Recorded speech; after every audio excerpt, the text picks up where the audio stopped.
am. And if I look fluffy, it's because I had to wash my hair this morning and it takes forever to dry, and then it dries really poofy, and then I have to tame it. But anyway, here we are with the next round of Queen of the Damned. Now, I didn't actually read that much, but there's a lot of lore covered in this section, so I have a lot of notes, which I will be looking at. Sorry if I look down. We are going back to the story of the twins. If you remember, Maharet, Eric, Jesse, Khayman, Louis, Gabrielle, Armand, Marius. Is that everybody? That's a lot of them. Daniel, duh. Are all in this house in like Northern California. I don't know, Sonoma, Napa, somewhere in there. And Maharet has been explaining basically how the first vampires were created. She and her twin sister, Mekare, were out, living their best lives 6,000 years ago, got abducted by the Egyptian king and queen Enkil and Akasha because they wanted to learn the secrets of their ability to speak to spirits, didn't like the answers that they were given, and exiled Mekare and Maharet back to their homeland. Maharet bears a child because Khayman violated her on the king's orders. Khayman turns up a year later and says, "You need to come back to Egypt with me. You're the only people who can deal with this problem." So that's where we are. And then everybody goes to bed. And the next night, because they sleep during the day, the next night, Jessie, wakes up after dreaming of killing. Like, she's not thirsty.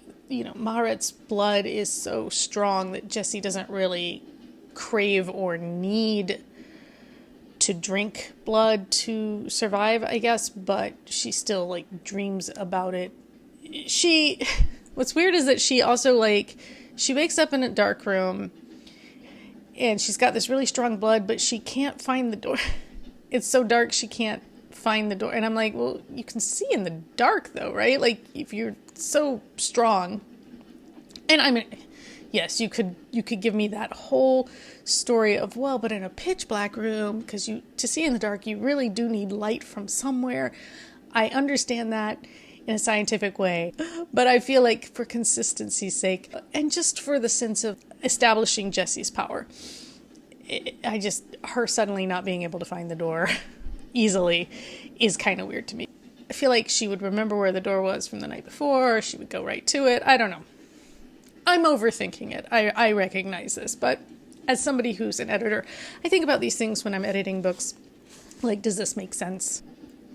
Jessie goes upstairs. Well, I guess Mael helps her up the stairs.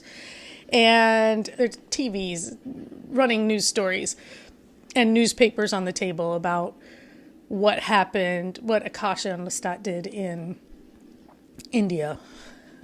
Killing, all the killing and all the women who were going around with this new message of the Queen of Heaven and stuff like that.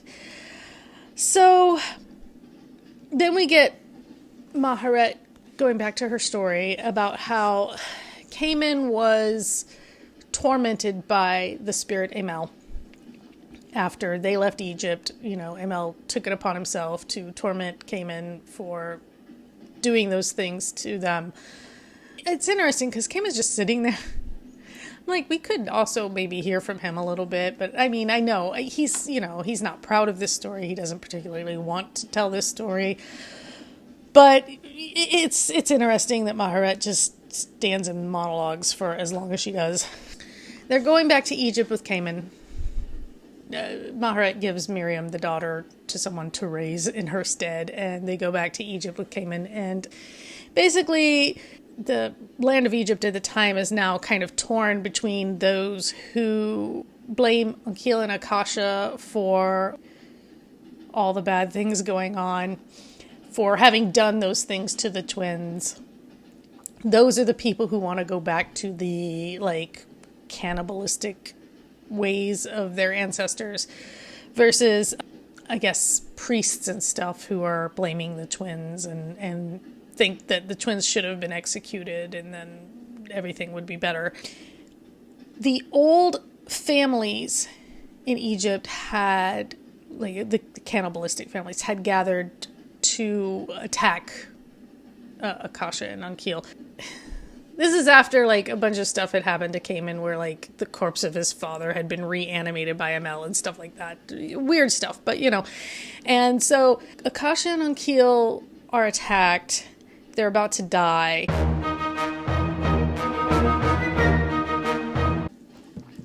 And then Maharet stops telling the story because she senses that Akasha and Lestat are on their way. They're getting closer. Well, they're actually in Haiti. So in the next little bit, this very small chapter, Akasha and Lestat are in Haiti, and he's basically arguing for a prime directive Star Trek kind of thing, where he's like, maybe we shouldn't interfere. Maybe we should just let humans be humans and do human things and not get involved. He wants to go to the others. He wants to make nice with he wants to, reunite the vampire family. Akasha has him drink from her again so he can see what the others are doing. And he wants to go to them, and she, like, slaps him. She's like, I don't even love them. I love you. I don't love them. Or, it's very abusive behavior. It's very abusive, toxic relationship behavior. She's isolating him. She's causing him to be reliant on her, kind of intoxicating him with her blood so that he's semi-addicted. This is, like, old school abusive behavior on Akasha's part. So then he's like, well, can we just go to a city? Because I'm tired of these little towns. And can I show you a human world of cities? And then she's like, oh, you know what? Let's just go see the other vampires. She'd rather do that than go to a city, I guess. So we go back to Maharet's story. And she talks about how she and her sister arrive in Egypt. The king and queen, Enkil and Akasha, are in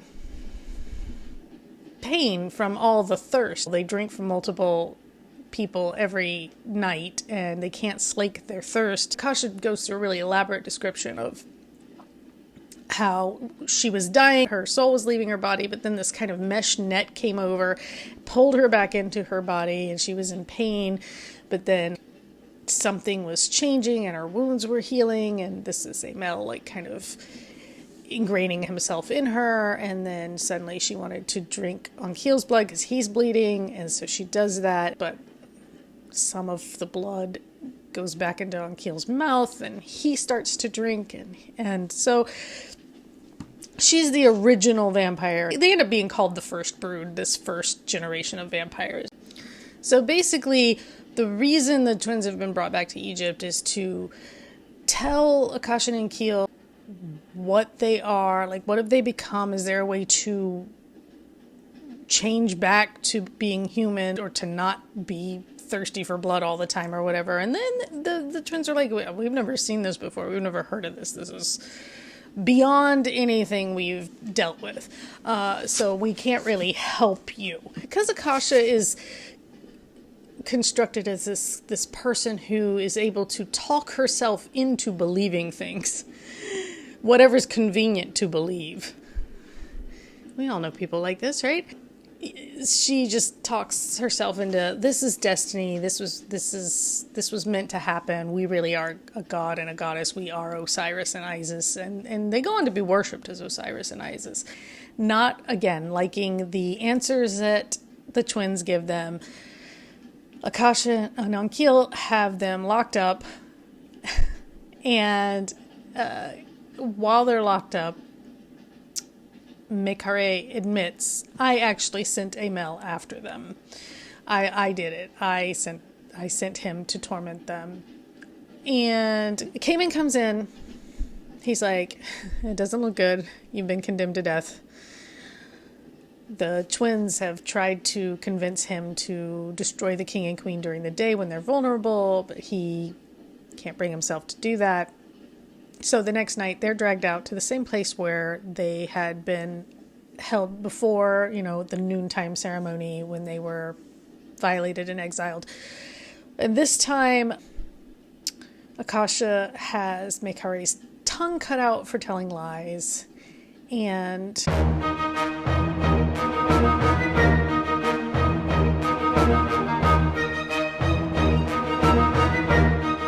For the evil which you envisioned and sought, the queen says. She has Maharet's eyes plucked out, and then the day after that, they're supposed to, at noon, be burned alive in the town square, or, in the court, or wherever they are. Why not now? I guess to let them live in agony a little longer. I don't know. Unclear. They're sent back to their cell where they cry in each other's arms, and then Khayman comes in and they realize he is a vampire now. He is there to kind of offer that to them. Mekare says yes. Maharet's like, no. But then Khayman and Mekare together transform Maharet, which allows her to see kind of even without the eyes. But the transformation also takes away their ability to see or hear the spirits. They can see ghosts, like they see dead people, like in Sixth Sense, but they can't see the spirits anymore. They can't communicate with spirits anymore. From there on out, like they escape. Khayman goes around creating vampire rebels, basically. Well, I guess they all three go around creating vampire rebels for a while. The Egyptian soldiers are pursuing them. Khayman escapes, but the twins are captured. Enkil and Akasha are too afraid to destroy their bodies, though, now that they're vampires, because they're not sure if it will affect them. They're not sure how it works yet, right? So that's the point at which they put them each in a stone sarcophagi and send them in two different directions, right? And so that's the first brood, as it were. It's Enkil, Akasha, the twins, Khayman, and then whichever kind of random vampires they created to form rebellion. So Enkil and Akasha become kind of worshipped as Osiris and Isis. And eventually at some point they kind of go vacant in the way that we first see them in Marius' shrine, right? So they end up enshrined in Egypt. There is like a blood drinker war from Khayman's rebels. There's an elder, the elder in Alexandria, pulls Enkil and Akasha out into the sun, but they just kind of get a tan. Other like vampires, younger vampires all around the world go up in flames, but for, Enkil and Akasha, they just end up with a tan. And that's the point at which Marius takes them away to Antioch and keeps them safe and basically takes on the role of guardian of the original vampires. Maharet even says, at that time, Eric and I were in India, and he was in agony. He was about 1,000 years old, and he was in agony. I got a tan. I got burnt, but only like toasty. And I hurt for a day or so, but even now, I sometimes just go out into the sunlight to get a tan because I can pass as human more easily with like a little more color in my skin. And I'm like, well, does that cause any of the vampires you created to burn up? Or is it only Enkil and Akasha? Because they house most of Amel? Like, when you create a vampire, does a little bit of Amel go into each? And he's kind of spread out. I don't know. I'm just curious. This is where we came in. Marius has been taking care of them, moving the shrine around as needed over time. There is a point in time later when Maharet gets into the shrine and stabs Akasha in the heart. And the wound bleeds a little bit, but heals almost immediately. And in the moment when the heart is bleeding, Maharet feels death and that's when she realizes, if we destroy Akasha, we're all going to die because we are all connected to her. She is the root, basically. And that's why she didn't destroy Akasha right then and there, right? And then, she talks about how she goes back to Mount Carmel and paints their story in the cave there where they had grown up and lived, and how she's kept records of her lineage from Miriam on through the ages, and the great family, as it's called. And also there's an archaeologist who discovered her paintings in Mount Carmel, and also discovered similar paintings in Peru. And he was like, oh, these two things are related, I guess. And she funded a lot of his work after that, but she still never was able to find her sister. So the big question is, for them, for these vampires after this story is, okay, so we need to stop Akasha. If we stop her in the ultimate way of, like, destroying her, we assume we're all gonna die too? Like, is that worth it to us?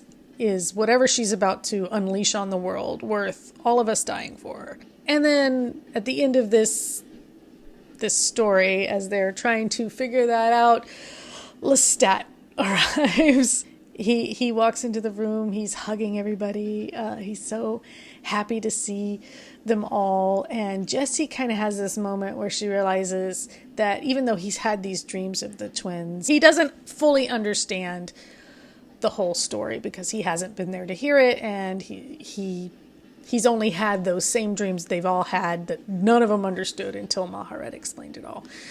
So basically what happens in these chapters is we get that head hopping where, like, we're feeling different people's emotions at different times. Because at one point it's like, oh, Eric was terrified, and we hear what Jessie thinks and feels.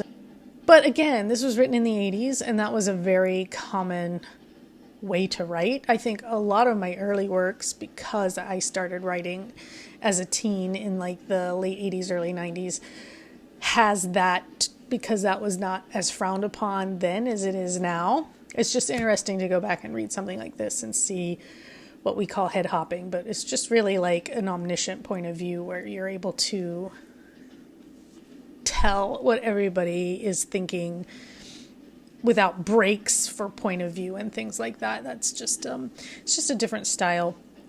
And like I said, it was common then. It's not so much now. In fact, a lot of times it's frowned upon. They're like, oh, even if you're being omniscient, you need to have a POV character. And if you change POV character, you need to have a break or change chapters or something like that. And that's not happening here. It's just like from paragraph to paragraph, you might get somebody else's thought or feeling or, whatever. But anyway, so that's where we're at. They're now all in Northern California. Lestat's just walked in. We assume Akasha is right behind him or hovering somewhere. Who knows? And hey, the gang's all here. That is where we get to part 4, which is called Queen of the Damned. That will be next. And there's just this much left of the book. This, I assume, is... Oh, no, there's a 5th part. World Without End. Amen. So I guess the 4th part's really short, and then part 5. All right. That's your summary.